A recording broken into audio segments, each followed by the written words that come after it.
ومن كل شيء خلقنا زوجين لعلكم تذكرون ففروا إلى الله إني لكم منه نذير مبين ولا تجعلوا مع الله إلها آخر إني لكم منه نذير مبين كذلك ما أتى الذين من قبلهم من رسول إلا قالوا ساحر أو مجنون أتواصوا به بل هم قوم طاغون فتول عنهم فما أنت بملوم وذكر فإن الذكرى تنفع المؤمنين وما خلقت الجن والإنس إلا ليعبدون ما أريد منهم من رزق وما أريد أن يطعمون إن الله هو الرزاق ذو القوة المتين أعوذ بالله من الشيطان الرجيم بسم الله الرحمن الرحيم الحمد لله ثم الصلاة والسلام الأتمان الأكملان على خير الخلق سيدنا محمد وعلى آله وأصحابه الأخيار وسلم تسليما كثيرا أقنفوا ولو أقلقوا الصلاة فوا النبوة محمد يكي لهم واتي لهم كما لبع النبوة محمد أتوم واتي أمارا ليري أتي أما صحابة أتبوا وناتا ولوري لنا النبوة محمد أدقوا دوغا الصلاة ألون سني رنجايي تلكيام فنقو كانوا أكيروا نبوبو بتي أتلام فنلاتي ما ووا kí Ọlọ́run kó kí ẹnìkọ̀ọ̀kan wa kí Ọlọ́run kó yí ó dúpẹ́ fún ẹnìkọ̀ọ̀kan wa àwa tọrọ lọ́dọ̀ Ọlọ́run ìdàgbàsókè tí ó péye àránṣẹ́ tí ó péye Ọlọ́run kí ó bá wa mú bá ojúléeṣẹ́ Sunna TV tí à ń bẹ yìí nítorí pé látara ojúléeṣẹ́ yìí náà ni ọ̀pọ̀lọpọ̀ àwa mùsùlùmí tí a fi ń jàǹfààní ọ̀rọ̀ Ọlọ́run tí a fi ń mọ̀ kí ni Ọlọ́run fẹ́ kí ni Ọlọ́run kí ni tí ò fẹ́ àwa tọrọ lọ́dọ̀ Ọlọ́run fún gbogbo àwọn ọmọ bàbá wa Alhaji wa Saifuddin Arikọ́ṣe èyí tí Ọlọ́run bá lò ní onísábàbí tí wọ́n náwó wọn láti lè máa fi gbé ọ̀rọ̀ Ọlọ́run ọba ga àtọrọ lọ́dọ̀ Ọlọ́run máa bá wa gbé yín ga Ọlọ́run má rẹ̀ yín lẹ̀ nígbà kọ̀ọ̀kan bẹ́ẹ̀ bákan náà bàbá tí wọ́n ti kọjá lọ sọ́dọ̀ Ọlọ́run àwọn Alhaji wa Saifuddin Arikọ́ṣe Ọlọ́run dákun má ṣe bá wa foríjì wọn bẹ́ẹ̀ bákan náà wọ́n fà wá èyí tí ó jẹ́ pé àwọn àti bàbá yìí ni wọ́n jọ lògbà tí wọ́n sì lògbà ní dáadáa àbàbá wa Alhaji wa Sheikh Shitu Thani alamadakum masa ìbá wa foríjì wọn àti àwọn ọmọ wa Alhaji wa Al-Khalifa Alhaji Fatih Shitu Thani alamadakum masa ìbá wa foríjì wọn àwọn bàbá wa tóní àwọn Alhaji wa Abdulhamid Alawo alamadakum masa ìbá wa dúró tì wọn kí Ọlọ́run kí ọmọ bá wa fi sọ rẹ̀ fi sọ wọn bẹ́ẹ̀ bákan náà bàbá wa Dr. Abdulrahim Shitu Thani Ọlọ́run bá wa kún wọn lọ́wọ́ Ọlọ́run má fi wọ́n lẹ̀ ní ìgbà kọ̀ọ̀kan ọlọ́run tí Ọlọ́run bẹ́ẹ̀ bákan náà tọrọ fún gbogbo àwa tí a wà ní ojúléeṣẹ́ yìí tí à ń gbé sọ́tún tí à ń gbé sósì tí ó fi ń ṣe é wò fún aráyé alámọ̀rí ẹnì kọ̀ọ̀kan wa Ọlọ́run ní jẹ́ kí ó dojúrú ọlọ́run tí Ọlọ́run ìrọmọ̀yá mi nínú Islam èyí tí a bára wa sọ̀rọ̀ lé lórí òun náà ni tarku athar tayyib ba'da al-maut òun náà ni ìfi orípa tó dá orípa rí ìfi kalẹ̀ níkẹyìn ìgbà tẹ́yìn ò bá sí láyé má léyìí tó jẹ́ pé àwọn èèyàn fi máa rántí yàn léyìí tó jẹ́ pé làwọn èèyàn fi máa sọ nípa yàn báwo la ṣe fẹ́ ṣe é táwa náà jẹ́ nìkan tí ó ní orípa rí lórílẹ̀ ní ti dáadáa táwọn èèyàn máa rí nígbàtà bá lọ tán tí ó ní jẹ́ kórúkọ wa parẹ́ nínú ayé tí wọ́n máa rántí wa ní dáadáa èyí tí a gbé ṣe léyìí tó jẹ́ pé iṣẹ́ ọwọ́ wa náà ni ó máa júwe wa nígbà táwa ò bá ní sí láyé mọ́. bí a bá wo kí àwọn èèyàn kí wọ́n máa rántí ẹ̀dá pẹ̀lú dáadáa kí wọ́n sì máa sọ̀rọ̀ rẹ̀ tó dáa ní dáadáa níkẹyìn ìgbà tí kò bá sí láyé mọ́, a rí i pé oore ni, ìkẹ́ ni, ọlá ni, àmọ́ kì í ṣe gbogbo àwọn èèyàn ńlọ́lọ́run ṣoore yìí fún, nítorí wípé ọ̀pọ̀lọpọ̀ ní ń sáré ayé tí a gbàgbé nípa alkiyama. ṣùgbọ́n àwọn ẹni tó jẹ́ wípé alkiyama ni wọ́n ń sáré rẹ̀, a rí i pé oore yìí àwọn náà ni Ọlọ́run máa fi fún àwọn tó jẹ́ pé alkiyama ni wọ́n ń sáré rẹ̀. ẹ rí i pé wọ́n á máa sáré gbogbo ọ̀nà èyí tí wọ́n fi gbé àwọn nǹkan gidi kalẹ̀ nínú ayé ní tí wọ́n máa ṣe àwọn èèyàn láǹfààní, léyìí tó jẹ́ pé àwọn èèyàn ó fi máa rántí wọn nígbà tí wọn ò bá sínú ayé. ẹ rí i pé àwọn yẹn á rí wípé àwọn Ọlọ́run ṣẹ̀ṣà àwọn nǹkan wọn yẹn fún láwọn tó jẹ́ pé alkiyama ló pàtàkì lẹ́mìí wọn ju ayé lọ. wọ́n ní hadha yakhtassu Allahu biha man yasha'u min ibadihi, ẹni tọ́lọ́run bá fẹ́ nínú ẹrú rẹ̀ iná ni Ọlọ́run máa fi ṣẹ̀ṣà, lọ́lọ́run máa yọ tí máa ṣẹ̀ṣà rẹ̀, léyìí tó jẹ́ pé Ọlọ́run yà lò sórí ìlànà bẹ́ẹ̀. mimman badhalu al-khayra wal-birr, lára àwọn ẹni tó jẹ́ pé wọ́n ná dáadáa láyé, wọ́n ṣe dáadáa láyé, bẹ́ẹ̀ bákan náà wọ́n fún tí ń jẹ́ dáadáa wọ́n fúká, léyìí táwọn ọmọ aráyé wọ́n máa jàǹfààní látara dáadáa èyí tí wọ́n ṣe kalẹ̀ sínú ayé. bí a bá wọlé wọn bàbá tí ọlá rẹ̀ ga sọ fún wa nínú al-Qur'an wípé inna nahnu nuhyi al-mawta wa naktubu ma qaddamu wa atharahum wa kulla shay'in ahsaynahu fi kitabin mubin. bí a bá wọ àyà yìí, yukhbiruna rabbuna an ba'athi an-nasi ba'da mawtihim. Ọlọ́run fún wa ní ìròyìn pé òun padà gbé àwa ọmọ ènìyàn dìde nínú sàréè wa nígbàtí a bá kú lọ́jọ́ alkiyama. nítorí kíni? nítorí àti lè san ẹnì kọ̀ọ̀kan wa lẹ́san ala a'malihim, lórí iṣẹ́ wa. Ọlọ́run yóò gbé wa dìde láti lè san wa lẹ́san lórí iṣẹ́. faman fa'ala khayran sujjila fi mawazini hasanatihi, gbogbo ẹni tó bá wá ṣe dáadáa láyé wọ́n kọ sínú ìwé dáadáa rẹ̀. faman fa'ala khayran sujjila fi mawazini hasanatihi, ẹni tó bá ṣe dáadáa láyé a kọ kalẹ̀ sínú ìwé dáadáa rẹ̀. wa man fa'ala sharran, ẹni tó bá ṣe kejì náà sujjila fi mawazini sayyi'atihi, wọ́n kọ sínú ìwé àìdá rẹ̀. ìlàfà al-Qur'ani fi sọ fún wa pé فأما من ثقلت موازينه فهو في عيشة راضية. gbogbo àwọn ẹni tó jẹ́ pé òṣùwọ̀n iṣẹ́ olóore wọn ni ó bá tẹ̀ wọ́n níjọ́ alkiyama, فهو في عيشة راضية, yá máa bẹ nínú ìṣẹ̀mí kan léyìí tó jẹ́ pé ìṣẹ̀mí tó dáa ni, ìṣẹ̀mí ìfọkànbalẹ̀ ni, inú rẹ̀ ni ó máa bẹ. àwọn ni وأما من خفت موازينه, gbogbo ẹni tó jẹ́ pé òṣùwọ̀n iṣẹ́ olóore rẹ̀ ń ló fúyẹ́, fa ummuhu hawiya, ìdán ayé rẹ̀ òun náà ní inú náà hawiya tí ń ṣe inú náà jahannama. tọrọ lọ́dọ̀ Ọlọ́run má ṣe ayé ní ibùgbé ẹnì kọ̀ọ̀kan wa. ìdán bẹ́yẹn ṣe dáadáa wọ́n kọ kalẹ̀ sínú ìwé dáadáa rẹ̀, bẹ́yẹn bá wá ṣàìdá wọ́n kọ kalẹ̀ sínú ìwé àìdá rẹ̀. ay kutiba ما قدموا من أعمال وآثار لهذه الأعمال. dáadáa tó ṣe yẹn wọ́n máa kọ kalẹ̀ fún nínú ìwé dáadáa rẹ̀. bẹ́ẹ̀ bákan náà nígbà tí ó sì láyé mọ́,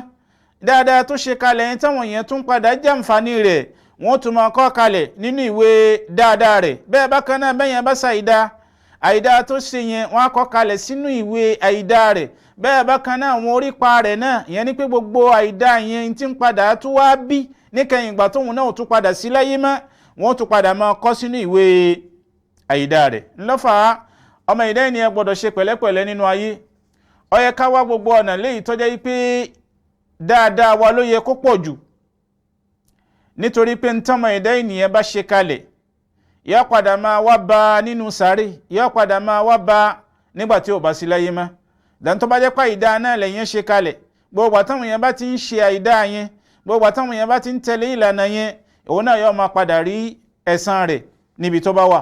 ìdán èyí tó dáa ni pé ká ṣe dáadáa ká jìnà sí ìwà tí ò dáa. Al-Qur'ani ni wa kullu insanin alzamnahu ta'irahu fi 'unuqihi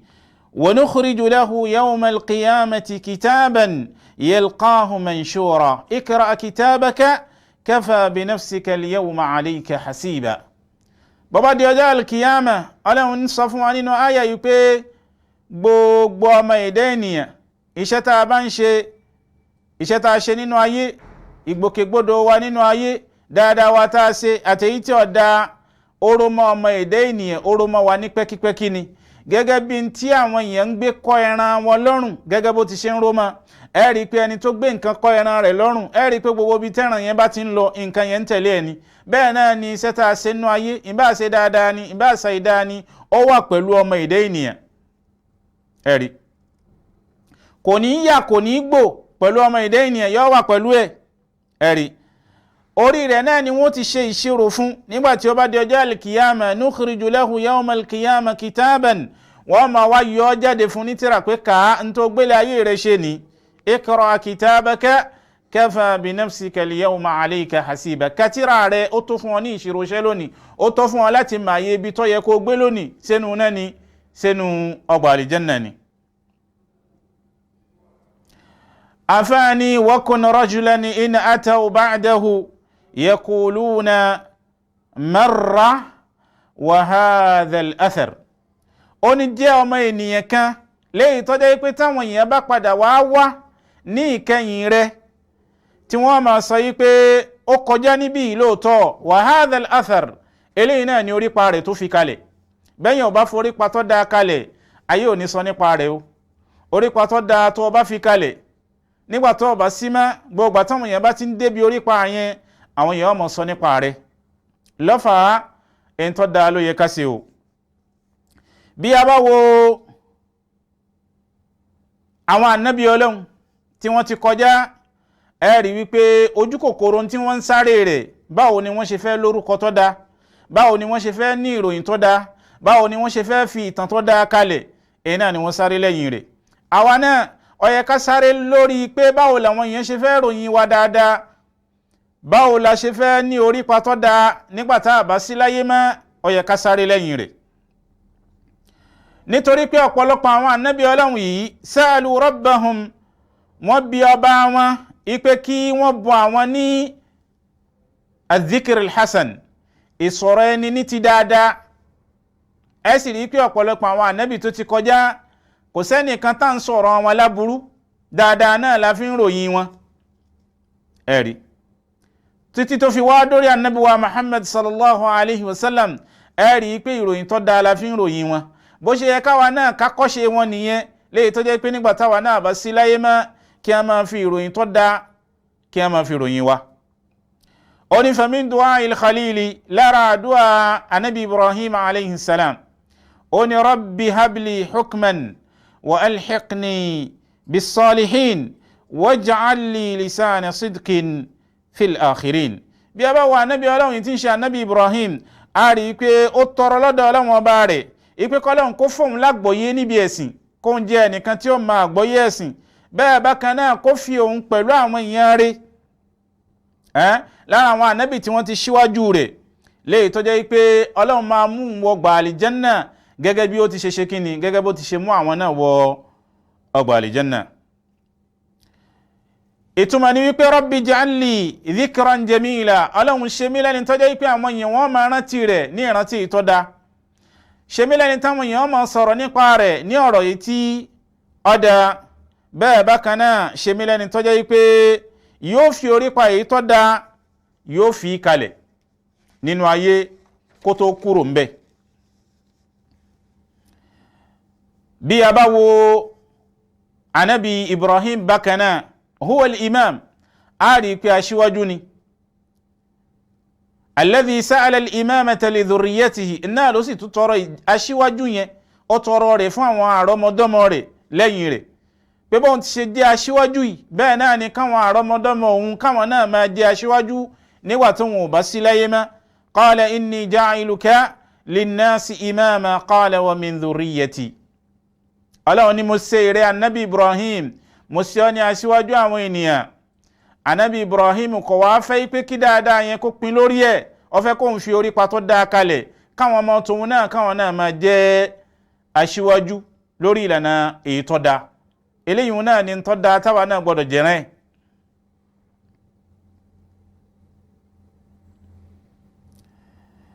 Idhan lahiqati da'watuhu al-baraka. Bí a bá wo ẹni tí anabi Ibrahim ń fẹ́ níbí, ìyẹn ni wípé ìpèpè sójú ọ̀nà tí Ọlọ́run ti ń pèpè sójú ọ̀nà tí Ọlọ́run kò fẹ́ kó máa lórí ẹ̀. Aṣíwájú tó jẹ́ níbi ìmọ̀ pèpè sójú ọ̀nà tí Ọlọ́run kò fẹ́ kó máa lórí ẹ̀, ó fẹ́ káwọn ọmọ tòun náà àrọ́mọdọ́mọ òun káwọn náà káwọn lọ lórí ìlànà tóun ṣe kíni, lórí ìlànà tóun lọ yẹn. Ìdán a gbọ́dọ̀ ṣe dáadáa kan kalẹ̀ sínú ayé léyìí tó jẹ́ wípé bá a bá sí láyé mọ́ àwọn èèyàn ó fi máa rántí wa. Wọ́n ní lára àwọn aṣíwájú tó jẹ́ ní ìmọ̀nà léyìí tó jẹ́ pọ̀pọ̀lọpọ̀ àwọn èèyàn tí wọ́n ń tẹ̀lé wọn lára rẹ̀ náà ni anabi Ibrahim, bẹ́ẹ̀ bákan náà anabi Ismail, bẹ́ẹ̀ bákan náà anabi Ishaq, bẹ́ẹ̀ bákan náà tí tó fi wá dórí anabi wa Muhammad sallallahu alayhi wa sallam. Àwọn eléyìí náà làwọn anabi Ọlọ́run tí wọ́n jẹ́ ní òótọ́, tí wọ́n jẹ́ ní ire léyìí tó jẹ́ pé ọ̀rọ̀ rẹ̀ iná làwọn èèyàn tí wọ́n ń sọ sí wọn lára. Ẹni rẹ̀ èèyàn rẹ̀ nínú ìjọ anabi wa Muhammad sallallahu alayhi wa sallam. Ó ní rabbana wab'ath fihim rasulan minhum yatlu alayhim ayatik wa yu'allimuhumul kitaba wal hikmata wa yuzakkihim innaka antal azizul hakim. Inta anabi Ibrahim tọrọ lọ́dọ̀ ọba rẹ̀, ó ní ìrẹ́ Ọlọ́run ọba mi o, wab'ath fihim rasula, gbé dìde láàrin wọn anabi kan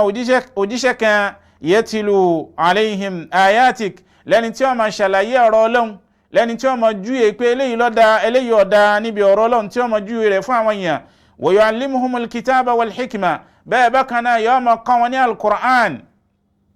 àti ọgbọ́n àti òye. Bẹ́ẹ̀ bákan náà ó ní innaka antal azizul hakim, dáadájú ìrẹ́ Ọlọ́run ọba alágbára ni ẹ́. Bẹ́ẹ̀ bákan náà ọba ọ̀jọ̀gbọ́n ni ìrẹ́ Ọlọ́run. Bí a bá wo ìjọ annabi wa Muhammad sallallahu alayhi wa sallam, a rí pé àwa náà ni ìjọ tó fi dáa jù, ìjọ tó dáa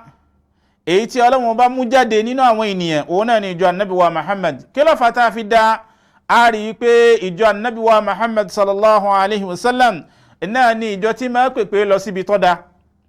náà ni ìjọ tí máa kọ̀ fún yẹn níbi tí ó dáa. Bàbá rẹ̀ yẹn ti bá mutí, a rí pé Islam kọ̀ fún wa pé ọtí ọ̀dá. Ẹni tí ń ṣe ṣìnà, Islam kọ̀ pé ṣìnà ọ̀dá. Ẹni tí ń jalè, Islam kọ̀ pé ntí ọ̀dá ni. Ìdán ìjọ kan ni tí ń pe ní lọ síbi ntọ́da tí sì ń kọ̀ fún ni níbi ìwà tí ọ̀dá. Al-ghaibatu wan-namima,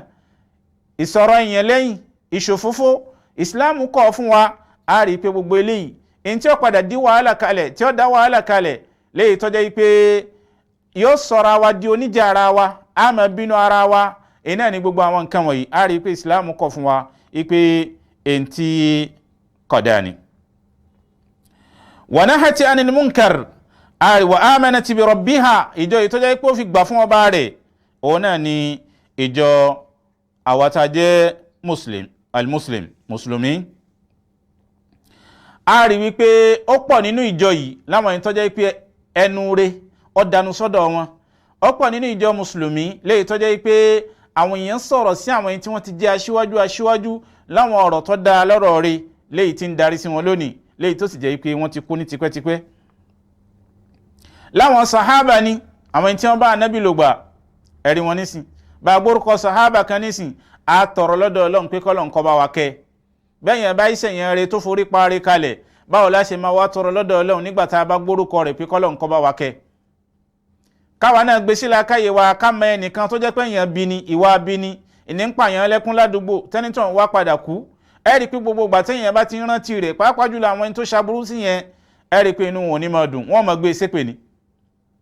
Gbogbo bí wọ́n ti ṣe ń gbé ṣépè yẹn, àbí tí wọ́n bá kọjá nípa orípa rẹ̀ kan tí ni wọ́n bá ti ń bàjẹ́ tí wọ́n bá ti lè sọ nǹkan kan ẹ rí i pé aburú yẹn yọ padà máa lọ bẹ́nítọ̀n bẹ́ẹ̀ náà lẹni tó ṣe nǹkan rí kalẹ̀ gbogbo àti wọ́n bá ti ń sọ nípa rẹ̀ nípa dáadáa tó ṣe bẹ́ẹ̀ náà ni ládàá rẹ̀ yóò sì kíni yọ máa lọ bá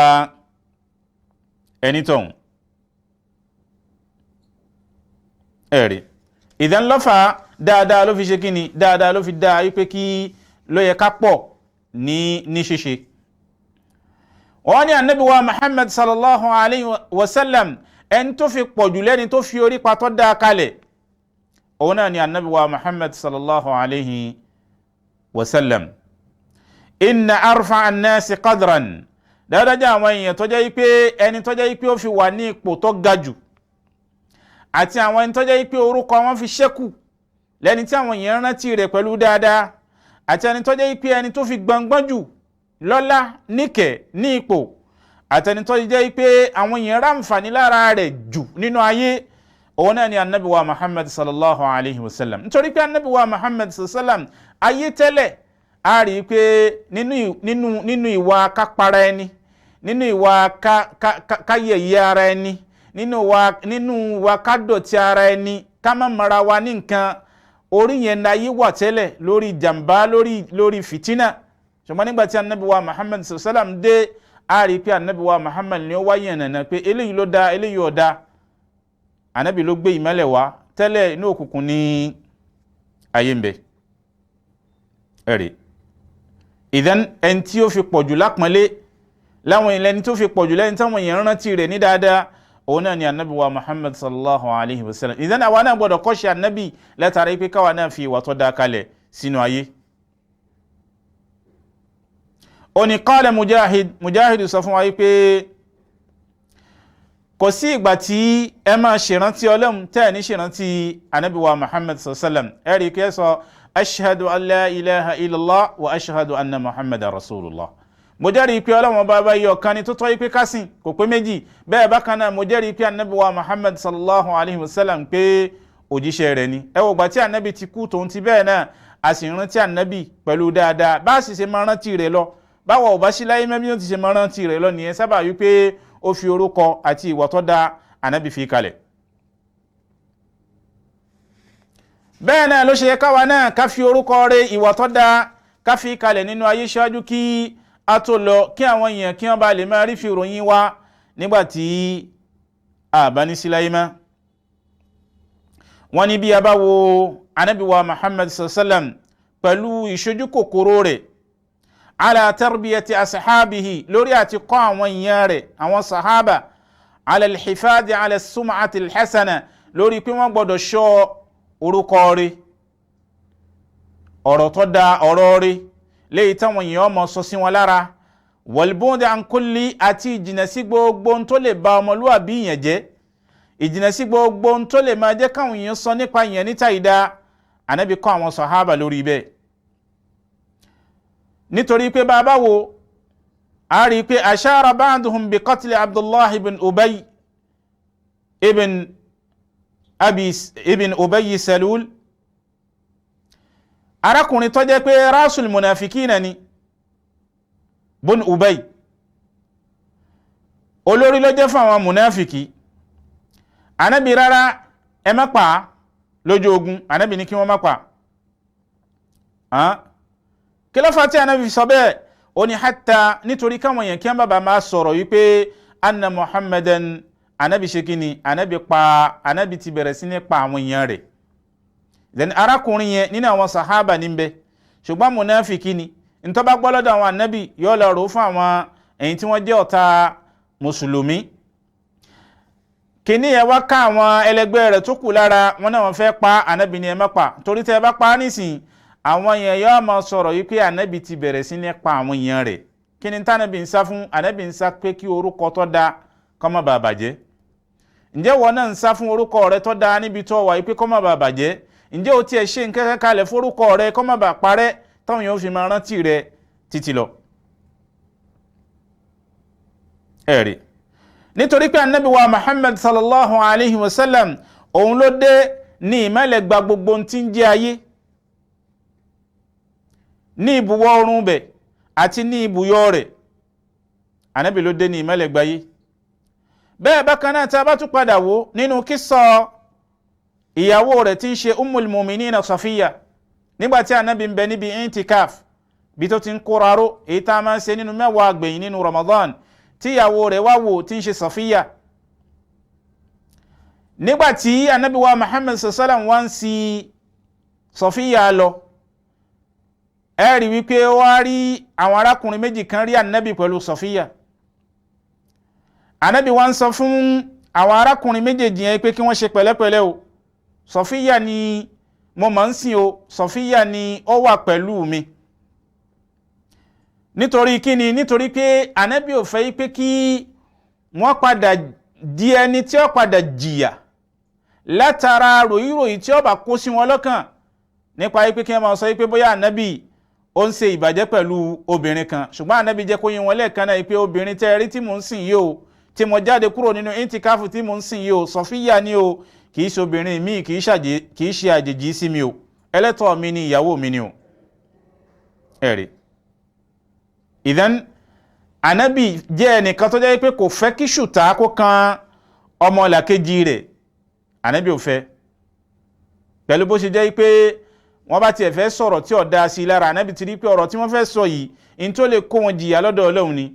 ó yá tètè yànnàná rẹ̀ fún wọn lẹ́ẹ̀kan náà pé Safiya ni o, kí mà í ṣe ẹlòmíì. Ló fi sọ wípé inna ash-shaytana yajri min ibni Adama majra ad-dam, nítorí pé èṣù tẹ́ rí yẹn a máa rìn lára ọmọ Ànábì Ádámà gẹ́gẹ́ bí ẹ̀jẹ̀ ti ṣe ń rìn. Èmi wá ń bẹ̀rù kí an yakdhifa fi qulubikum sharran, kó má jẹ́ pé n tí ń jẹ́ aburú kan yóò wá lórí ẹ̀mí yín, àbí kẹsàn tí ó jẹ́ tí ọ̀dá kan léyìí tẹ́ padà fi ṣe kíni, tẹ́ fi padà fi jìyà ní ọ̀dọ̀ Ọlọ́run. Ìdán tí a bá wà Ànábì wa Muhammad sallam a rí pé òun lẹni tí ṣe kíni, Ànábì lẹni tí ó fi tí ń jẹ́ ìròyìn tó da, ìròyìn rẹ̀ kalẹ̀ léyìí tá fi máa rántí rẹ̀ títí lọ. Bẹ́ẹ̀ náà ló ṣe káwa náà ká ní ìròyìn tó da èyí tí àwọn èèyàn ó fi máa ròyìn wa nígbà tí a bá ní sí ní ayé má. Wa sallallahu ala sayyidina Muhammadin wa ala alihi wa sahabihi al-akhyar وسلم تسليما كثيرا.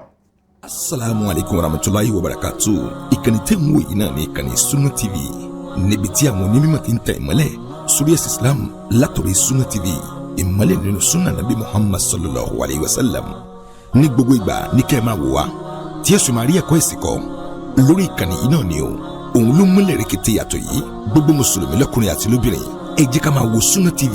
ẹ jẹ́ àwọn ọmọ wa náà máa wo Sunna TV kí wọ́n lè bá ní ìmọ̀ tó péye nípa Sunna. Ìkànnì tó ń tàn mọ́lẹ̀ sínú ẹ̀sìn ni Sunna TV Yorùbá. Ẹ máa wò wá ní gbogbo ìgbà kẹ́sì máa kọ́ ẹ̀kọ́ tó péye nípa Sunna. Alhamdulillah, wassalatu wassalamu ala ashrafil anbiya'i wal mursalin sayyidina Muhammadin wa ala alihi wa sahabihi al-akhyar wa sallama tasliman kathira. Ọ̀pọ̀ fún Ọlọ́run, ọ̀pọ̀lọpọ̀ àsàlátù fún Ànábì wa Muhammad, ìkẹ́ Ọlọ́run àti Ọlọ́run kó máa lọ bá Ànábì wa Muhammad àtòun àtàwọn ará ilé rẹ̀ àti àwọn sàhábà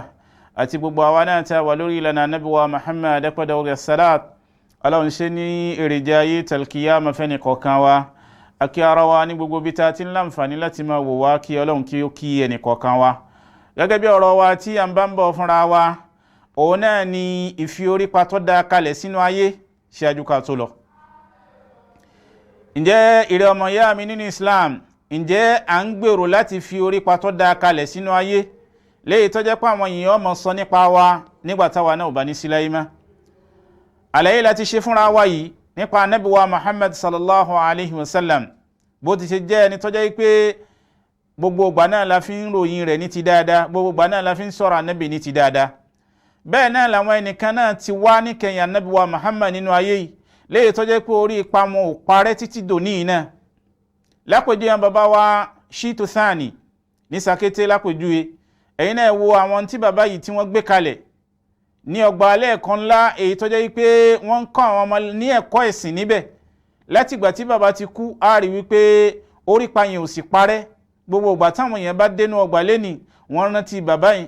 wọ́n rántí bàbá, bẹ́ẹ̀ bákan náà wọ́n sì ń ṣàdúrà fún wọn. Kí ni táwa náà gbé kalẹ̀, àbí kí ni táwa náà ń ronú wípé a lè gbé kalẹ̀, àbí tá a lè ṣe léyìí tó jẹ́ pé tá a bá sí láyé mọ́ àwọn èèyàn ò fi máa rántí wa. àwọn nǹkan pọ̀ dáadáa tá a lè ṣe gẹ́gẹ́ bí àwọn nǹkan ti ṣe pọ̀ táwọn ẹni tí wọ́n ti ṣíwájú wa lánàá léyìí tí wọ́n gbé kalẹ̀ léyìí tó jẹ́ pé àwọn tòní tí wọ́n fi rántí wọn ó yẹ káwọn náà lè ṣe nǹkan kan kalẹ̀ lónìí léyìí tó jẹ́ pé àwọn tọ́lá tí wọ́n fi máa rántí àwa náà. lára ń tá a lè ṣe léyìí tó jẹ́ pé nǹkan yìí ò ní parẹ́ tí wọ́n fi máa rántí wa òun náà ni al-ilmu, ìkọ́ àwọn èèyàn ní mímọ̀, ìdá ọgbà kan kalẹ̀ léyìí táwọn èèyàn máa mu omi ìmọ̀ níbẹ̀. tá a bá sọ ìmọ̀ tá à ń wí ó lè má jẹ́ pé ìmọ̀ ẹ̀sìn nìkan, ó lè jẹ́ mọ̀ ṣe ọwọ́. ó rí i pé gbogbo ọgbà tó bá dá ọgbà nìkalẹ̀ tó gba àwọn èèyàn síbẹ̀ tí wọ́n ń ṣiṣẹ́ tó sì ní wọ́n lára pẹ̀lú kó ń gbawọ́ lọ́dọ̀ wọn, tíṣe ìpadà wá di tí ó di ọlá tó di ọlà fáwọn ẹni tí wọ́n padà kọ́ níbẹ̀. ó rí i pé gbogbo ọgbà tí wọ́n bá ti ń jàǹfààní iṣẹ́ yẹn wọ́n máa rántí rẹ̀ pẹ̀lú dáadáa. àbí ó tiẹ̀ wá gbé odidi oko kan kalẹ̀ tí nǹkan èso ń bẹ́ńbẹ́ tó wá ní gbogbo nǹkan èso tí ń bẹ́ńbẹ́ yẹn èyí tí wọ́n bá ń rí lówó ká máa ná sójú ẹ̀nà Islam. gbogbo tí owó yẹn bá ti wá ń pọ̀ sí kí wọ́n tún máa padà ra lẹ̀mí sí, kí wọ́n tún máa fi máa gbin àwọn nǹkan oríṣiríṣi, kí wọ́n tún máa gbìn sí, gbogbo èrè tí bá ń jáde ńbẹ̀ kí wọ́n máa ná sójú ẹ̀nà Islam. ó rí i pé gbogbo eléyìí a rí i pé ntẹ́yìn ń ṣe kalẹ̀ ni tó jẹ́ pé báwọn àwọn èèyàn tí wọ́n bá padà wá níkẹyìn olúwa rẹ̀ tí wọ́n fi máa rántí olúwa rẹ̀ nígbà tí olúwa rẹ̀ ò bá ní sí láyé mọ́. àfáàní kam minal ulama, mélòó mélòó ní àwọn àfáà òní mímọ̀ èyí tó jẹ́ pé wọ́n lo ìmọ̀ wọn tí wọ́n fi kọ́ àwọn èèyàn tó jẹ́ pé àwọn èèyàn ṣoríire látara àmọ́ wọn ò sí láyé mọ́ lónìí, ṣùgbọ́n àwọn ọmọ tí wọ́n kọ́ ni wọ́n ń padà lò mọ̀ yẹn. gbogbo àtàwọn ọmọ yẹn bá ti ń lò mọ̀ yẹn ládàá rẹ̀ yọmọ lọ bá àwọn ẹni tí wọ́n kọ́ wọn nímọ̀ yẹn. ẹ̀rí àfáàní qad mata qawmun wa ma matat makarimuhum wa 'asha qawmun wa hum fi nnasi amwatun. àwọn ẹnìkan ti kú wọn ò sí láyé mọ́, wa ma matat makarimuhum, ṣùgbọ́n dáadáa àpọ́nlé tí ń bẹ lára wọn, àwọn ìwà tó dáa tí wọ́n fi kalẹ̀, àwọn ìṣe tó dáa tí wọ́n fi kalẹ̀, ó sì tún padà sọ nípa wọn. bí irú àwọn bàbá wa Shitu Thani nísìn, ilé ọgbà ẹ̀kọ́ tí wọ́n dá kalẹ̀ yẹn, ọgbà tí wọ́n dá kalẹ̀ yẹn ẹ rí i pé ń sọ nípa àwọn bàbá ní gbogbo ìgbà. bẹ́ẹ̀ náà ni tí wọn náà bá dá nǹkan kalẹ̀ bẹ́ẹ̀ yóò mọ̀ sọ nípa rẹ̀ ní ti dáadáa. àwọn ẹnìkan ti kú, àwọn ìjọ kan ti kú, ṣùgbọ́n dáadáa tí wọ́n ṣe kò kú o. wa 'asha qawmun wa hum fi nnasi amwat. bẹ́ẹ̀ bákan náà àwọn ẹnìkan sì ń ṣẹ̀mí lọ́wọ́lọ́wọ́ láàrin àwọn ènìyàn nísìn léyìí tó sì jẹ́ pé òkú ni wọ́n ò ní nǹkan kankan ní ń tọ́da táyé fi lè ròyìn wọn. àwọn làwọn ẹni tó jẹ́ pé wọn ò láníyàn láti ṣe nǹkan kalẹ̀, wọ́n yìí ṣàǹfààní fáwọn èèyàn. báwọn èèyàn bá fẹ́ wá rí wípé àwọn fẹ́ láti pé kí wọ́n tiẹ̀ ṣàánú àwọn, ẹ rí wípé bí kò jọ pé ká jágbe mọ́ọ̀yàn àbí wọn ò fẹ́ rí yàn, bẹ́ẹ̀ náà ní máa jẹ lọ́dọ̀ wọn. a gbọ́dọ̀ ní àníyàn láti ṣe dáadáa kalẹ̀ léyìí tó jẹ́ pé àwọn èèyàn wọn máa fi ròyìn wa nígbà tá a bá sí láyé mọ́. bí a bá wo àwọn ẹni tàná, bàbá kan bẹ léyìí tó jẹ́ pé ó ní ọgbà tó jẹ́ nǹkan èso ní bẹ́ńbẹ́, èyí tó lọ́n júwe fún wa nínú suratul Qalam. bàbá yìí sì ní nǹkan èso ní bẹ́nu ọgbà rẹ̀. bí bàbá yìí sì ṣe máa ṣe òun náà ni wípé bó bá ti dàsìkò tó fẹ́ ká nǹkan èso yẹn, ó léyìí tí ó fún àwọn aláìní lọ́tọ̀, àwọn ẹni tí wọn ò ní, àwọn tálákà, ó léyìí tí ó fún wọn lọ́tọ̀. bí ṣe máa ṣe nìyẹn ní gbogbo ìgbà tó bá ti fẹ́ ká nǹkan èso rẹ̀. nígbà tí bàbá yìí jẹ́ pé Ọlọ́run tí ò sí láyé mọ́, ẹ rí i pé ó kó ní padà di tàwọn ọmọ. ṣùgbọ́n èrò àwọn ọmọ lórí oko yẹn náà ni wípé àwọn gbọ́dọ̀ máa jí lọ oko yẹn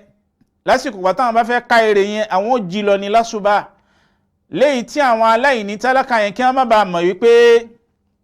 àwọn ní nǹkan èso táwọn fẹ́ lọ ká, èyí là níyàn tiwọn nígbà tí oko yẹn padà di tiwọn. kí ni tọ́lẹ̀ ń padà sọ ọgbà yẹn dà? Ọlọ́run rán iná wá láti sánmọ̀ ipe kó ṣe kíni, ipe kó jó gbogbo ọgbà yẹn, léyìí tó jẹ́ pé nígbà tí wọ́n dé oko wọn, wọ́n lérò wípé ibẹ̀ kọ́ ni oko àwọn, pé àwọn sọnù ni, láì mọ̀ wípé Ọlọ́run dá wọn lẹ́bi látara àníyàn wọn tí ò dáa. ẹ̀rí bàbá wọn láníyàn tó dáa, kí láníyàn ti bàbá wọn èyí náà ni wípé bàbá yẹn ṣe nǹkan yẹn ó ń jẹ́ káwọn aláìní kí wọ́n máa rí jẹ ńbẹ̀. ṣùgbọ́n nígbà táwọn dé, àwọn ṣe léèwọ̀ fáwọn aláìní, Ọlọ́run wá ní gbogbo rẹ̀ yányán òun ṣe léèwọ̀ fẹ́yìn náà. ìdán èyàn gbọ́dọ̀ ní nǹkan rẹ̀ léyìí tí ó ṣe kalẹ̀ léyìí tó jẹ́ pé àwọn èèyàn ó máa fi sọ nípa rẹ̀ nígbàtí kò bá ní sí láyé mọ́. àwọn ni wayamutu unasun, bẹ́ẹ̀ láàrín àwọn ènìyàn kúnnú ayé léyìí tó jẹ́ pé àwọn èèyàn tí ẹ̀ ní bánújẹ́ látara ipé wọn kò láyé, látara ipé kò ní dáadáa kan tó ṣe fáwọn èèyàn, kò lóore kan tó ṣe fáwọn èèyàn, àwọn èèyàn ò ní kẹ́dùn rẹ̀, àwọn èèyàn ò ní kábàámọ̀ rẹ̀. àmọ́ tó bá ṣe dáadáa ládùúgbò bí tó bá ń bẹ léyìí tó jẹ́ pé ọmọ rẹ̀ àwọn èèyàn lẹ́kún, ó rí pé tó bá kú àwọn èèyàn ó bánújẹ́ látara kú rẹ̀, àwọn èèyàn ó sì sọ nípa dáadáa èyí tó ṣe fáwọn léyìí tó jẹ́ pásìkò tó ń ṣe fún wọn yẹn ẹnìkan ò sí ń bẹ, ẹnìkan ò mọ̀, àwọn èèyàn padà sọ nígbàtí ó bá sí láyé mọ́. àwọn ni wala yara lahum fil ardi, bẹ́ẹ̀ bákan náà àwọn ẹnìkan bẹ tó jẹ́ pé la yara lahum fil ardi, a ní rí fún wọn, wọn ò ní rí fún wọn lórílẹ̀. ẹni tó jẹ́ pé yóò mọ̀ dúpẹ́ pé mo mọ̀ dúpẹ́ o bí ìbá ìsọlá lágbájá, bí ìbá ìsọlá Ọlọ́run lẹ́yìn náà lágbájá ìmọ̀ ní dépò bí tí mo wà lónìí. àwọn ẹnìkan bẹnu ayé bẹ́ẹ̀ bákan náà ẹlòmíì náà yóò kù léyìí tó jẹ́ pé wọn ò ní sọ nípa dáadáa ìyọ̀kan èyí tó ṣe bí kò ṣe pé nípa aburú èyí tó ṣe. nínú ìjọ ẹni àkọ́kọ́ ló yẹ káwa máa bẹ, a gbọ́dọ̀ máa bẹ nínú ìjọ àwọn ẹni tó jẹ́ pé wọn ò ṣe dáadáa láyé o. mùsùlùmí taari, mùsùlùmí gbọ́dọ̀ jẹ́ nìkan tó jẹ́ pé kò gbọ́dọ̀ máa ṣe dáadáa lánìyàn wípé káwọn èèyàn kí wọ́n bá lè yìn. gbogbo ìgbà tó bá ti ṣe dáadáa kan lánìyàn pé káwọn èèyàn kó bá lè yìn ọ́, kó yá máa mọ̀ yìí pé oore tó fẹ́ gbà ó ti gbà á níbi yìnyín tí wọ́n yìn ọ́ nìyẹn. bẹ́ẹ̀ bákan náà ó sì gbọ́dọ̀ ṣe dáadáa rẹ ragabatan fi dhikri, nítorí káwọn èèyàn kí wọ́n bá lè fi máa rántí rẹ, ṣe nítorí tọ́lọ́hun, nítorí pé Ọlọ́run ni ó san ọ́ lẹ́san lórí ohun tó bá ṣe. bàbá sọ̀rọ̀ fún yẹn bẹ́yìn ọba kí ọ lórí ẹ̀, kò dúpẹ́ fún ọ lórí ẹ̀, mọ́tòrí eléhùn kò sọ pé ọ̀dà oore ṣíṣe ọ̀dà dúró ní ṣe mọ́. rántí ọba tó ní ẹ̀san lọ́dọ̀, èyí tí máa ń san yẹn lẹ́san, torí rẹ̀ ni kó fi máa tẹ̀síwájú níbi iṣẹ́ olóore tí ọba ń ṣe. gbogbo ẹni tí bá ń ṣe dáadáa, man badhala al-khayra bi niyyatin khalisa, ẹni tí bá ń ṣe dáadáa táníyàn rẹ̀ sì dá, ẹ̀rí pọ́lọ́mù yóò gba dáadáa rẹ̀ tí bá ń ṣe o. bẹ́ẹ̀ bákan náà Ọlọ́run wá fi ìfẹ́ rẹ̀ sọ́kàn gbogbo àwọn èèyàn nínú ayé, bẹ́ẹ̀ bákan náà yóò ní àtúbọ̀tán tó dáa nínú ayé lẹ́yìn ìgbà tí ó bá sí láyé mọ́, nítorí pé àníyàn tó dáa ló fi gbé kalẹ̀. àwọn èèyàn máa wá sọ̀rọ̀ rẹ̀ ní ti dáadáa nígbà tí ó bá sí ńbẹ̀. torí pé wọ́n jẹ́ kó yọ ayé pé Ànábì wa Muhammad sallam jẹ́ kó yọ ayé pé ahlul janna, àwọn ọmọ ọgbà àlìjanna,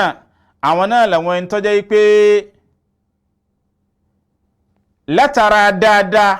èyí tí ń ṣe lágbájá yóò sọ nípa rẹ̀, tàmẹ̀dù náà yóò sọ nípa rẹ̀, etí rẹ̀ yóò máa wá kún fún dáadáa èyí táwọn èèyàn máa ṣe retí, òun gan yóò ti ṣe dáadáa míì gan léyìí tí ò ní rántí, léyìí tó jẹ́ pé àwọn èèyàn ni ó tún máa wá rán létí, túmọ̀ mi mọ́ ni, ṣé bẹ́ẹ̀ mi lè ṣe báyìí fún jọ́ báyìí, ẹ̀rí ní dáadáa tó ṣe. ìdán ọmọ ọgbà àlìjánnà nìyẹn. kọ́ wá wà láyé kó o lówó lọ́wọ́, Ọlọ́run kẹ́ ọ, ká má wà rẹ́ nìkan tí ó sọ̀rọ̀ rẹ dáadáa, ká má wà rẹ́ nìkan tí ó tiẹ̀ ṣàánú fún nínú ayé, àbí ká má wà rẹ́ nìkan tí ó tiẹ̀ gbé bànújẹ́ kúrò fún. eléyìí kìí ṣe ẹntì ọ̀dà ni. Ọlọ́run bá sọ fún wa nínú Al-Qur'ani wípé innal ladhina amanu wa amilu salihat, dáadáa jẹ́ àwọn ẹni tó jẹ́ wípé wọ́n nígbàgbọ́ òdodo sáwà Ọlọ́run, wa amilu salihat tí wọ́n sì ṣe iṣẹ́ tó dáa. iṣẹ́ tó dáa yẹn wọ́n ṣe kalẹ̀ nígbà tí wọ́n ń bẹ láyé, léyìí tó jẹ́ wípé Ọlọ́run yóò san wọ́n lẹ́san lórí iṣẹ́ yẹn. bẹ́ẹ̀ bákan náà èyí tí wọ́n tún ṣe kalẹ̀ náà nígbà tí wọn ò sí láyé mọ́, lópin ìgbà tí dáadáa yẹn bá sì ń tẹ̀síwájú, wọ́n padà tún máa gba dáadáa lórí ẹ̀ lọ́dọ̀ Ọlọ́run. Ọlọ́run ní sayaj'alu lahumur rahmanu wuddan, Ọlọ́run ọba ní òun ó fi ìfẹ́ irú ẹni bẹ́ẹ̀ òun fi sọ́kàn àwọn èèyàn, léyìí tó jẹ́ pé gbogbo gbà láwọn èèyàn máa rántí rẹ̀ ní ti dáadáa, gbogbo gbà láwọn èèyàn máa sọ̀rọ̀ rẹ̀ ní ti dáadáa. ó ní hubban fi qulubi ibadi wa thana hasana, bẹ́ẹ̀ bákan náà wọ́n máa ròyìn rẹ̀ ní ti dáadáa. nígbà tí ò bá sí ní àárín wọn, wọ́n ní wọ́n máa jẹ̀rán láti rí ẹ̀rí kò sí láàrin wọn wọ́n máa jẹ̀rán láti rí bó bá tún wá dé láàrin wọn inú wọn yóò máa dùn ni. ìrọmọ yá mi nínú Islam ẹ̀rí orípa èyí tó dáa léyìí tí a máa tẹ̀síwájú lẹ́yìn ìgbà tí èèyàn bá ti kú tán òun náà ni kíni òun náà ni as-siratul hasana ìtàn tó dáa tó bá fi kalẹ̀ sínú ayé àwọn èèyàn ò ní gbàgbé rẹ̀ dáadáa tó bá ṣe kalẹ̀ sínú ayé nígbà tó bá kú àwọn èèyàn ò ní gbàgbé rẹ̀ ẹni tí ó rẹ̀ lẹ́kún nígbà tẹ́kún pa bá bá kú wallahi yóò sọ nípa rẹ̀ ẹni tó gbé bànújẹ́ kúrò fún tó bá kú yóò sọ nípa rẹ̀ aláàrẹ̀ tí ń bẹ ńlẹ̀dọ̀ tó tí ò rówó tí ó fi ṣe ìwòsàn tó jẹ́ pé wọ́n lọ ràn án lọ́wọ́ tí ó fi rí ìwòsàn níṣe tó fi gbádùn bá bá kú yóò sọ nípa rẹ̀ ẹni tí ò rí légbé tó háyà lé fún tó jẹ́ pé wọ́n náà lọ ń sanwó rẹ̀ bá bá kú yóò padà sọ nípa rẹ̀ ní ti dáadáa ọmọ tí ń rárẹ̀ ládùúgbò kò sí bàbá tí ó rán lọ léèwé bẹ́ẹ̀ náà ni kò sí bàbá tí ó rán lọ lé kéwú kò sí ẹnìkan tí ó rán lọ síbi ìkọ́ṣẹ́ kan ó wá mú ọ̀sánwó léèwé rẹ̀ ọ̀sánwó bí ìkọ́ṣẹ́ rẹ̀ ó padà dẹni tó kọ́ṣẹ́ yẹn ó di ẹni tí ó di ó di ẹni tí ìlú máa ká látara iṣẹ́ tó kọ́ yẹn látara rẹ̀ ó rí pé tó bá sí láyé mọ́ kò ní gbàgbé rẹ̀ nú ayé o gbogbo dáadáa téèyàn bá ṣe fún ọmọ làkejì rẹ̀ tó jẹ́ pé látara rẹ̀ náà ló fi de èèyàn nú ayé ọ̀nbẹ nú ayé ni ó máa gbalada ó sì nú ayé ni ó máa gbalada ẹni tó yóò sì máa rántí rẹ̀ pẹ̀lú dáadáa wọ̀nyí èyí náà ni ọ̀pọ̀lọpọ̀ àwọn ẹni tàná náà ni wọ́n ṣe kalẹ̀ léyìí táwa atẹni tòní tá a fi gbàgbé wọn kí ni táwa atẹni tòní náà tá a ṣe kalẹ̀ léyìí tó jẹ́ pé àwọn ẹni tọ́lá tí wọ́n fi máa rántí àwa náà. ó ní wa ala kulli aqilin an yas'ala nafsahu bisidikin gbogbo ẹni tó bá ní làákàyè ó yẹ kó bira rẹ̀ ní ibi ara ẹni tó jẹ́ ti tòótọ́ kí ni tí mo fẹ́ fi kalẹ̀ nínú ayé táyé ó fi máa rántí mi nígbà tí ń bá sí láyé mọ́ kí ni tó fẹ́ fi kalẹ̀ sínú ayé táyé ó fi máa rántí rẹ nígbà tí ó bá ní sí láyé mọ́ èyí táwọn bàbá wa Alhaji wa Shitu Thani tí wọ́n fi kalẹ̀ nínú ayé táyé ò fi gbàgbé wọn èyí náà ni ọgbà Markaz bẹ́ẹ̀ náà làwọn èèyàn nínú ayé láwọn tí wọ́n mọ yìí alkiyama tí wọ́n mọ yìí ọ̀dọ̀ Ọlọ́run ọ̀pọ̀lọpọ̀ wọn náà ni wọ́n fi nǹkan kalẹ̀ sínú ayé lẹ́yìn táyé fi rántí wọn táyé ò fi gbàgbé wọn.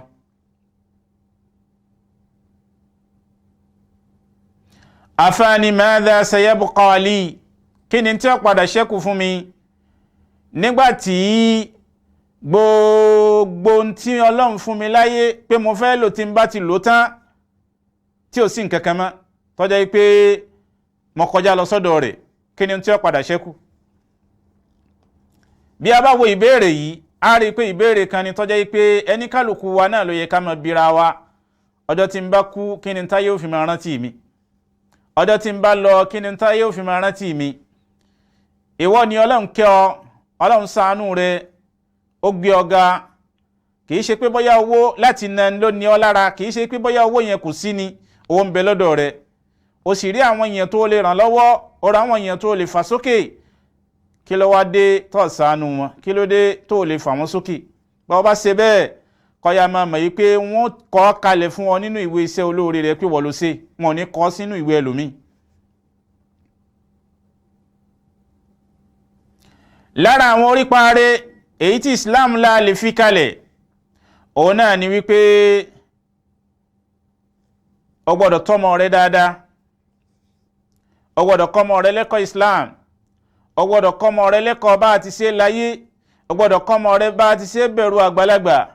o gbọ́dọ̀ kọ́mọ rẹ lórí ìlànà yìí tí ó dá. ọmọ tá a bá kọ́ pẹ̀lú ẹ̀kọ́ Islam ọmọ tá a bá kọ́ pẹ̀lú ìmánì tó péye ẹ rí i pé irú ọmọ bẹ́ẹ̀ bàbá síláyé máa yọ ṣàdúrà fún ni bàbá síláyé máa yóò rántí ẹni pẹ̀lú dáadáa èyí tá a ṣe fún. àmọ́ ọmọ tá a tọ́ tá a fi kalẹ̀ bó bá ti ṣe wù náà ni ó ṣègbésí ayé ara rẹ̀ ó wá lọ yà síbòmíì léyìí tó jẹ́ pé àwọn ẹgbẹ́ tí ọ̀dà ló bá lọ àwọn yẹn bá kọ́ lẹ́kọ̀ọ́ tí ọ̀dà káyà máa mọ̀ yí pé lára orípa wa náà tá a fi kalẹ̀ ni kò ní rántí wa pẹ̀lú dáadáa bí bá ti rántí wa ẹ rí pé ìmọ̀ kan máa gbé wa ṣépè sábà yìí pé àfúnlẹ́kọ̀ọ́ yìí tí ó péye yàní lára àwọn orí pátá lè fi kalẹ̀ léyìí tí wọ́n máa ṣàdúrà fún wa náà ni ọmọ tá a bá bí. bẹ́ẹ̀ bákan náà lára ìmọ̀ tá a bá fi kọ́ ọ̀yàn bóyá káràkátà ni wọ́n bá fi kọ́ ẹnìkan tọ́tara rẹ̀ tó dé èèyàn kò ní gbàgbé rẹ̀ o. iṣẹ́ ọwọ́ ló fi kọ́ ọ̀yàn ni ọmọ ó dé èèyàn níbẹ̀ kò ní gbàgbé rẹ̀. lára àwọn nǹkan tá a lè fi kalẹ̀ iná lélẹ́yìí gbogbo ẹ̀kọ́ kan ìmọ̀ kan tó bá mọ̀ torí pé ó lè wúlò fáyé torí pé ó lè wúlò fún ọmọ aráyé ó yẹ kó fi kọ́ ọ̀yàn gbogbo àti wọn bá ti ń jàǹfààní yẹn ó rí wípé ó ń bẹ láyé ó máa gbalada lórí ẹ̀ ó sí láyé má ó máa gbalada ní orí ẹ̀. Ànábì ní idha mata al-insan bọ́mọ ìdá ènìyàn bá ti kú gbogbo iṣẹ́ olóore rẹ̀ ti dúó nù kò sí iṣẹ́ kan tí ó máa bá ní iṣẹ́ olóore mọ́ tó ju nǹkan mẹ́ta lọ. òun náà ni sàárà èyí tí ń sàn lápèjúwe oní oko tó gbin àwọn nǹkan èso lọ rẹpẹtẹ ọláwọn àwọn nǹkan èso tí ń bẹ́ńbẹ́ ká fi máa ṣàánú àwọn aláìní.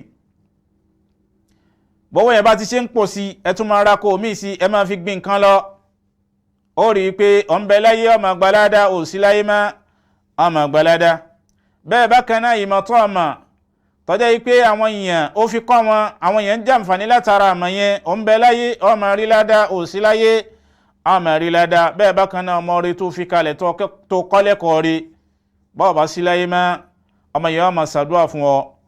yóò máa rántí rẹ pẹ̀lú dáadáa. lára àwọn nǹkan tá a lè ṣe léyìí tọ́jọ́ yìí pé á padà máa rí ládá rẹ̀ lọ́dọ̀ Ọlọ́run òun náà ni al-infaq fi sabilillah ìnáwó sójú ọ̀nà tí Ọlọ́run. fowó rẹ̀ kó fi kọ́ mọ́sálásí fowó rẹ̀ kó fi kọ́ lékéwú fi owó rẹ̀ kó kalẹ̀ lórí àníyàn wípé àní gbogbo ẹni tára rẹ̀ ò bá ti yá tí ó lágbára láti lè ṣèwòsàn fún ara rẹ̀ níbi owó ara rẹ̀ ẹ máa tọ́jú wọn kẹ́ ẹ máa lọ níbẹ̀ ẹ máa lọ níbi ààyè yẹn kẹ́ ẹ ti máa lọ yọ owó yẹn léyìí tó bá ṣe déédéé ẹni tó ṣe déédéé àárẹ̀ rẹ̀ àbí tó ṣe déédéé ìnáwó tí àárẹ̀ nìyọ́ tí ó jẹ tí ó fi sàn. gbogbo àwọn nǹkan wọ̀nyí tẹ́yìn bá ṣe á rí wípé èèyàn ń ṣe iṣẹ́ olóore kalẹ̀ léyìí tá yóò fi máa rántí yàn nígbà tí èèyàn bá sí ń bẹ̀. àfáà jẹ́ kó yọ ayé pé kò séyìí tí ó fi lérè ju gbogbo àwọn tá à ń sọ yìí lọ ká náwó sójú ọ̀nà tí Ọlọ́run èyí náà ló fi lérè jù ní náà ni ládàá rẹ̀ fi pọ̀ jù lọ́dọ̀ Ọlọ́run. eléyìí náà làwọn àṣepamọ́ tá a lè ṣe o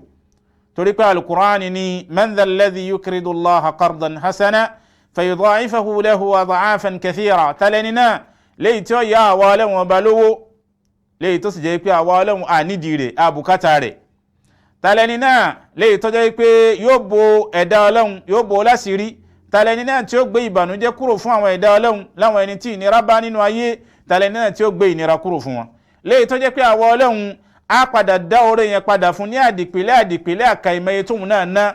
ìlàwọ̀ Ọlọ́run yóò fi san fún torí pé àdéhùn Ọlọ́run ọba nìyẹn. bọ́bá ti lè ná dọ́là kan sójú ọ̀nà ti Ọlọ́run àkàìmọye rẹ̀ àdìpẹ̀lẹ́ rẹ̀ iná l'Ọlọ́run yóò fi dá padà fún ìwọ náà. ìrọmọ yá mi nínú Islam ó yẹ kí a máa ṣe sàárà sójú ọ̀nà ti Ọlọ́run kódà bá tiẹ̀ kówó yẹn mọ́ tiẹ̀ pọ̀ lọ́dọ̀ wa àríbi tí wọ́n ti ń kọ́ mọ́sálásí ni bó ṣe àpò kan káwa náà fi síbẹ̀ àríbi tí wọ́n ti ń kọ́lé kéwú ni bó ṣe àpò kan káwa náà káfi kalẹ̀ síbẹ̀ àríbi tí wọ́n ti ń dáwọ́ àwọn ọmọ òrukàn ni bó ṣe owó kan ni káwa náà ṣe kí ni káfi kalẹ̀ síbẹ̀ àwa máa fojú wòye pé nǹkan yẹn kéré ṣùgbọ́n lọ́dọ̀ Ọlọ́run azim in tó ṣe kí ni èyí tí ó tóbi ni. ìdán tọ́lọ́n bá wá gbà wọ́ láyè tọ́lọ́n gbé ìkẹ́ rẹ̀ dé fún wa fazid fi sadaqa jẹ́ kí sàárà wa tá a bá fẹ́ máa ṣe ẹ jẹ́ ká lékún nípa ẹ̀ nítorí pé eléyìí òun náà ni ipa pín ọ̀nà yìí tó jẹ́ pé àwọn ẹni aṣíwájú wa tí wọ́n sáré lórí ẹ̀ báwo làwọn ṣe fẹ́ di ẹni tó jẹ́ pé yóò máa gbé ìbànújẹ́ kúrò fún àwọn èèyàn báwo làwọn ṣe fẹ́ di ẹni tó jẹ́ pé àwọn èèyàn ó máa sọ̀rọ̀ tàwọn ní ti dáadáa nígbà táwọn ò bá sí láyé á rí i pé ìlànà táwọn ẹni tí wọ́n ṣíwájú wa á rí i pé ibi tí wọ́n sáré lórí rẹ̀ nìyẹn. wọ́n sáré lórí pé à ń kówó jọ sínú báńkì ẹ̀rí nítorí pé àwọn ẹni tí wọ́n ń kówó jọ sínú báǹkì yẹn tí wọ́n ná táwọn yẹn sì wà lẹ́gbẹ̀ẹ́ wọn tí wọ́n bùkátà rẹ̀ tí wọ́n ná wọn ò yọ ẹ̀tọ́ Ọlọ́run ọba níbẹ̀ bó bá di ọjọ́ alkiyama wàhálà àti ìdààmú ni fún wọn o.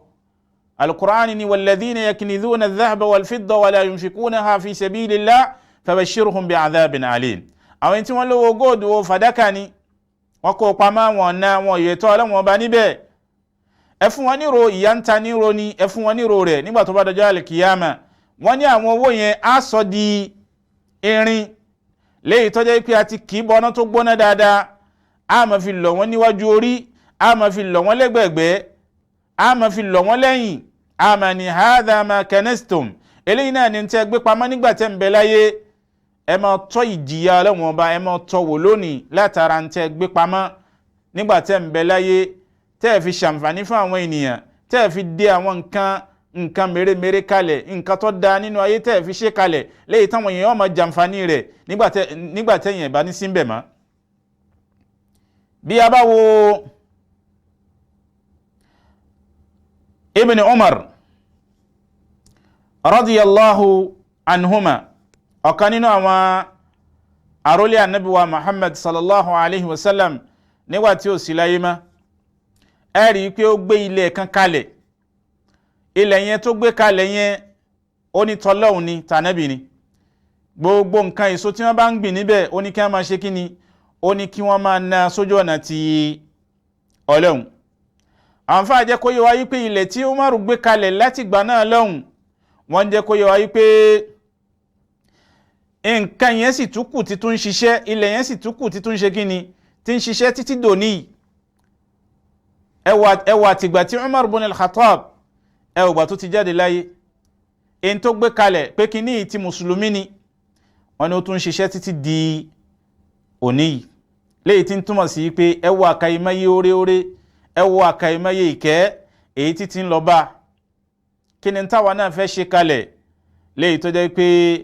yóò máa wá bá wa níkẹyìn ìgbà tí a bá ní sílẹ̀ mọ́, nítorí pé ayé tá a wà nínú ẹ̀ yìí bó ti ṣe lè wà pẹ́ nínú ẹ̀ tó á padà kúrò níbẹ̀ níjọ́ kan.